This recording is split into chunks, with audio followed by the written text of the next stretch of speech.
Hello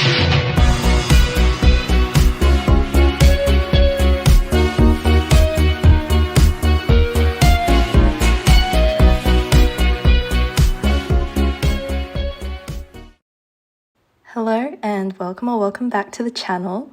Today I will be creating a full album for Ghost9 because I am sick and tired of Maroo for not giving them one. But before I get into that, I first wanted to talk about the reason behind why I wanted to make this video in the first place, and that is their recent comeback with Ruckus. Now, if you don't care about my opinions about the comeback and just want to see what songs I picked, skip forward to the time shown on the screen. And without further ado, let's talk about Ruckus. Just as a little disclaimer before I divulge into my opinions about the comeback, I absolutely love this group. Heck, I created this channel for them and have made many videos about them. I have followed them since the beginning, and I mean this with no ill intent, but this comeback was not it, and I know that they can do a whole lot better. Given their run on peak time, I was expecting something similar to Fever for this new comeback.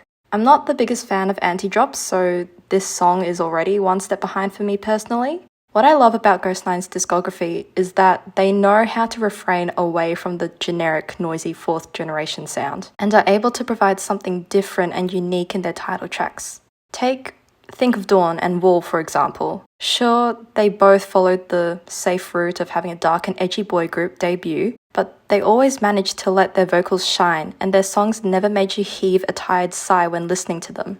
Additionally, in none of their title tracks until Ruckus have they ever had an empty chorus, and their producers Papermaker know how to add something extra to the instrumentals to make it pop. Now, with Ruckus, however, I'm afraid that they've fallen victim to the generic 4th gen boy group trope. As much as this pains me to say this, there isn't much that I like about Ruckus.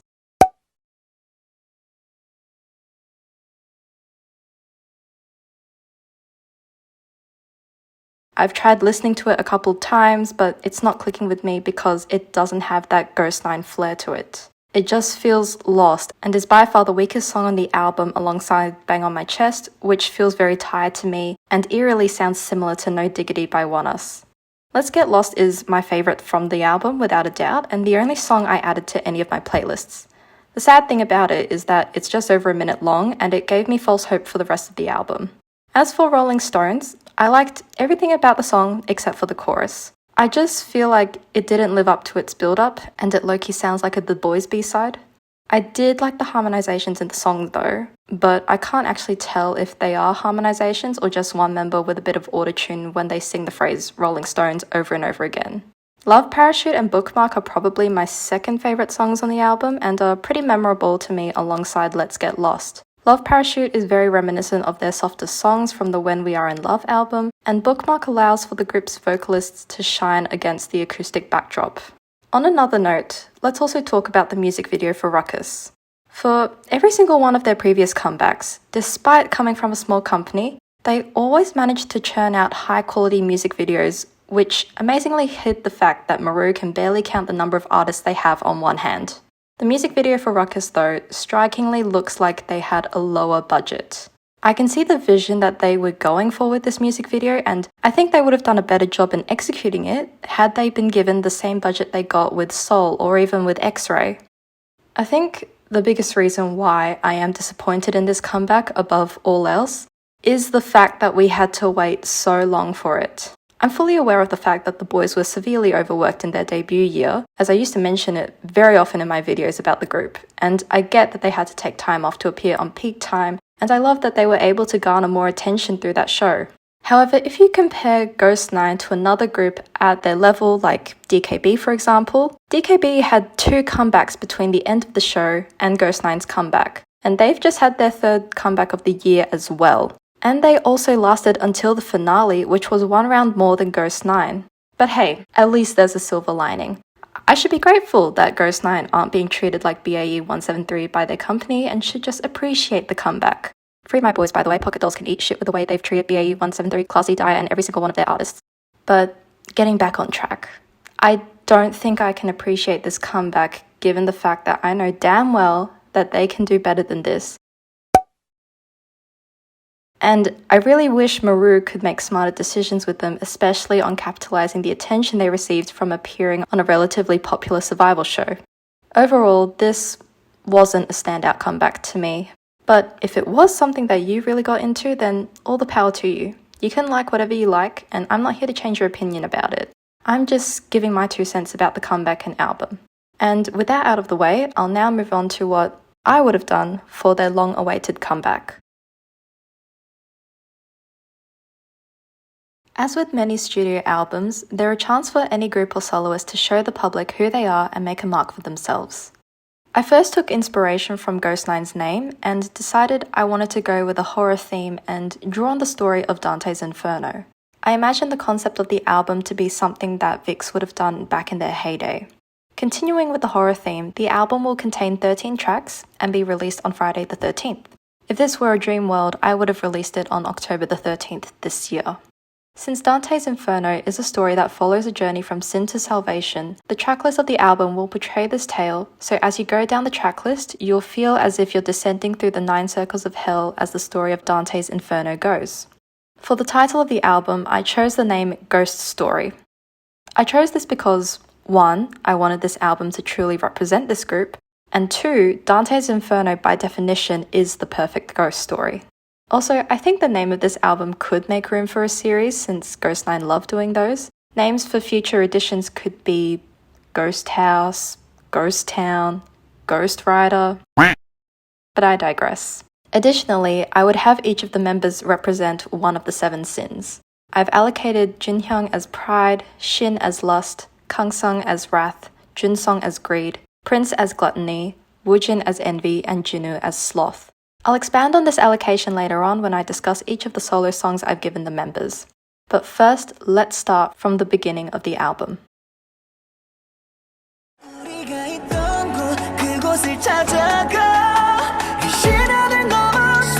We're gonna reach for Eden. We're gonna reach for Eden.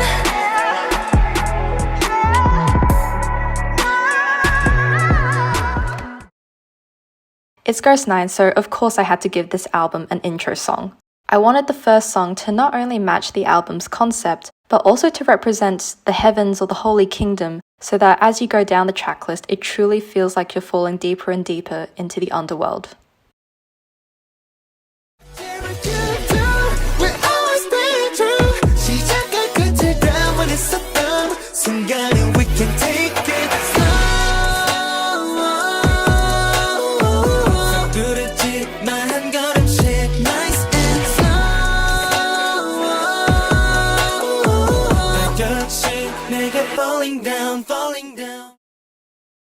I think you all probably already thought that I would choose this as the title track given the concept of the album.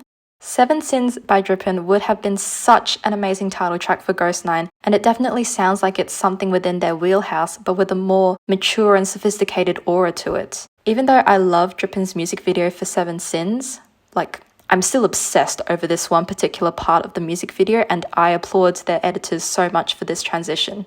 But for ghost9, I would have the video be more akin to Enhypen's Sacrifice, Key's Gasoline, Vix's Fantasy, and Kang Daniel's Wasteland.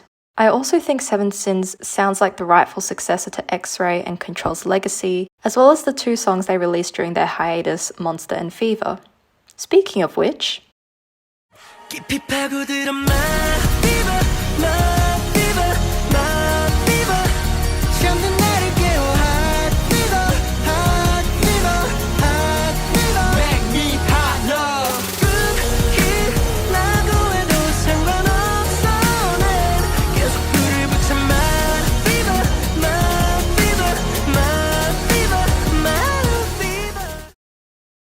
the idea of this album's concept largely came about from Monster and Fever, because I thought that Ruckus would follow a similar sound and concept. Spoiler alert, I didn't add Monster to this album because there were other songs I liked more and I wanted to restrict the album to only being 13 songs long.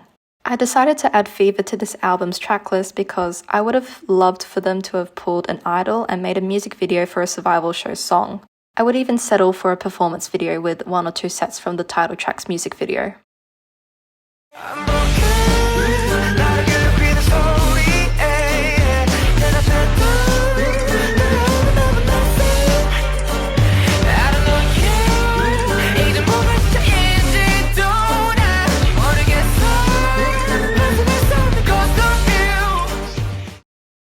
A song for their namesake. I think it's pretty perfect. It's ominous and eerie, but still has that grunge and angst to it.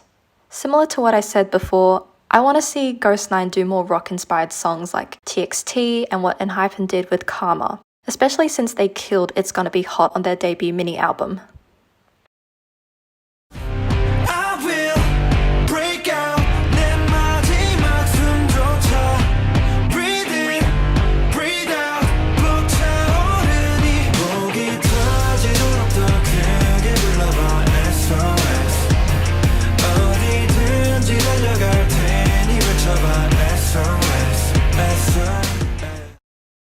I initially thought about giving this song to Junhyung as a solo because his stage presence and charisma reminds me so much of Kang Daniel, as well as Shonyu from Monster X, but I eventually decided on a different song which will be revealed later.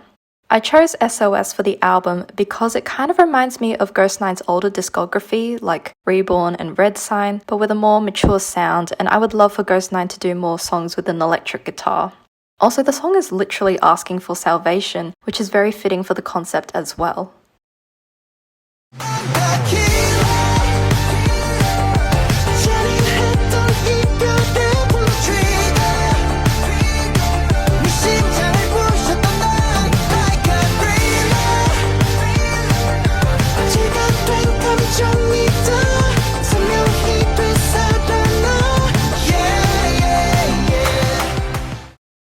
For Junhyung's solo, I was debating between giving him Killer, SOS, and Psycho by Baekhyun because I still can't get over that clip of him singing UN Village live like it was no big deal. Of course, Psycho is a beast of a song and body slams me every time I listen to it, and I have full confidence that Junhyung would kill a cover of it. But at the end of the day, I settled on Killer because I wanted to give Junhyung his moment to shine as a vocalist and as a dancer. Because this man has got some of the best stage presence of his generation. Killer would also allow Junhyung to bring back his Joker-like persona that we saw in Control when he performed it on stage, to show that he is indeed the pride of Maroo Entertainment. Psycho to me is more of a standing while singing type of song since it requires the performer's full focus on their vocal abilities as it is a very technically demanding song. Plus, I think Killer is already in a range and key that suits Junhyung really well, and I really want to see ghost9 do more 80s inspired songs because Wall experimented pretty well with retro elements without sounding like a retro song. Also, I dare you to find a Junhyung stan who wouldn't want to see him as a biker. Good luck finding one. Welcome to my last world. 이제 멈출 수 없어. Do you want me? Do you want me to set you free? Don't be afraid. Don't say no more. I just want to set you free. Do you want me? Do you want me to? We're burning my limbo.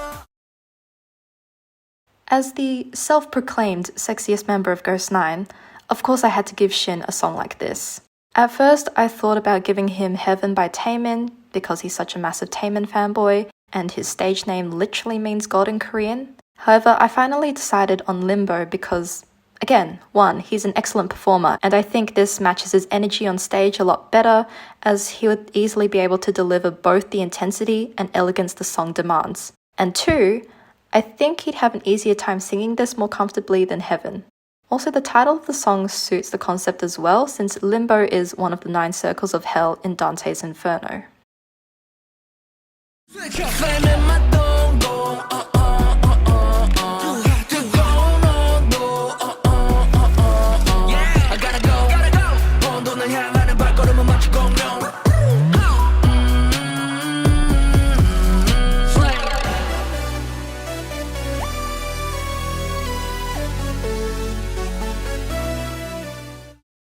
Kang Sung is such a lively and dynamic rapper.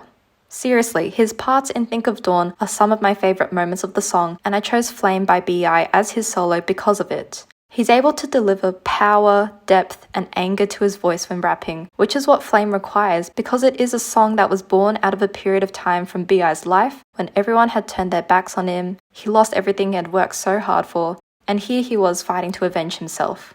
This song is a battle and shows strength, endurance, and also spite. And I can't see any other member pull off wrath as well as Kang-sung. 오직 내게만 비춰줘 날 끌어당겨줘 It's better if you never go I just gotta sacrifice 날 내버려둬 I like it now Oh she's mine 오늘부터 drive me crazy more and more This song kind of contradicts itself. Usually when someone makes a sacrifice, it's out of their selflessness. But when you look at the lyrics of the song, it tells the story of a person who would sacrifice anything to be with someone out of greed and borderline obsession. In a very early video of mine, I gave this song to Junsong as a solo, and to this day, I still think that it would suit him. Both him and Han Sung-woo sing in a nasally voice, their vocal range is quite similar, they can both rap and sing really well, and they're both top-notch performers. There are a lot of similarities between the two idols, and I hope that a solo like this would give Junsong the spotlight he deserves, just as it did for Sungwoo.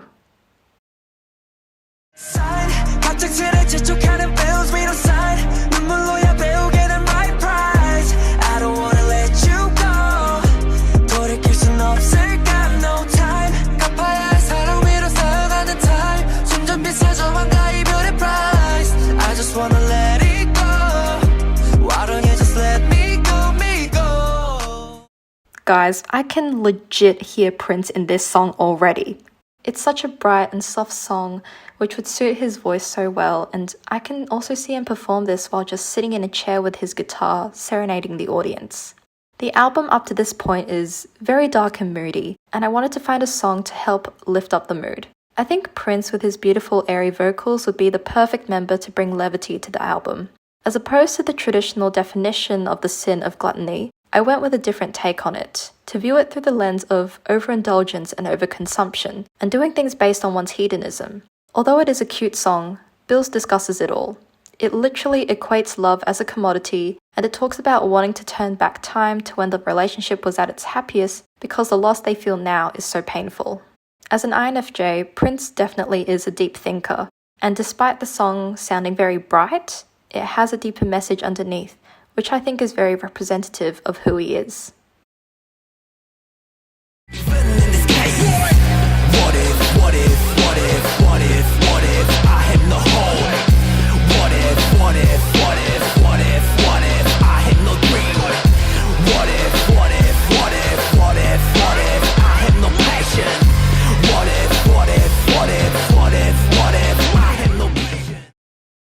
If there's one person who has changed a lot in my opinion since debut, it's Woojin. He still is a bit shy and introverted, but you can tell that he's grown in confidence over the years. One of the things I love about Woojin is the grittiness of his voice, which he's been able to showcase ever since ghost9's debut. If I could describe the difference between the two rappers of ghost9, I would say that Kang-sung raps like he's spitting fire, while Woojin raps like he's conjuring a black hole, which is thanks to his deep voice and using his throat more as opposed to his nose. But don't quote me on that, I'm just guessing based on what I'm hearing because I am no singing expert. Woojin also strikes me as someone who thinks a lot and mulls over things again and again, asking himself, what if this happened, or what if this hadn't happened? What If by J-Hope talks about one's insecurities and doubts and dwells on one's envy towards others. I reckon this would be a perfect song for Woojin and bring out a new side of himself that's more personal and raw.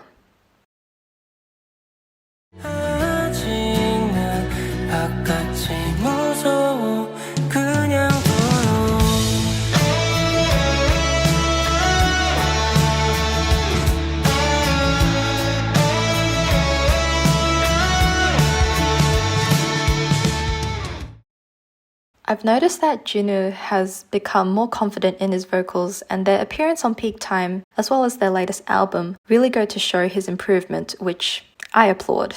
He has this very warm, smooth voice that would be perfect for the mood of Abyss, especially because Woods sings it in a very nasally soft tone, which already complements Jinwoo's vocals. Similar to Woojin, I feel that as Jinu's gotten older, he's become more mature and wise, which makes me feel like a proud mum.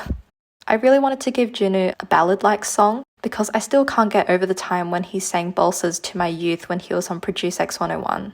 Similar to Prince as well, I also wanted Jinu's solo to bring calmness and tranquility to the album as it begins to come to an end.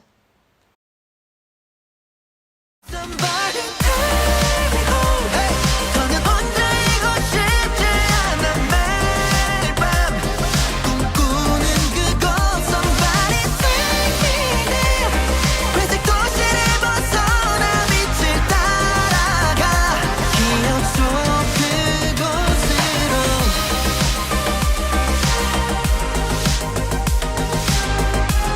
Over and over again.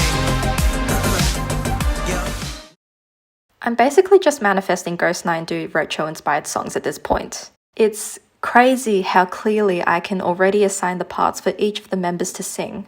It gives Junhyung and Junsung a chance to show off their God-sent vocals and gives them an opportunity to do more ad-libs. It gives plenty of time for Kang-sung and Woojin to showcase their rap abilities and dynamic as a duo, as this song gives them an opportunity to bounce off each other. And it gives Shin, Prince and Jinu their moment to demonstrate that they're the backbone of ghost9's discography.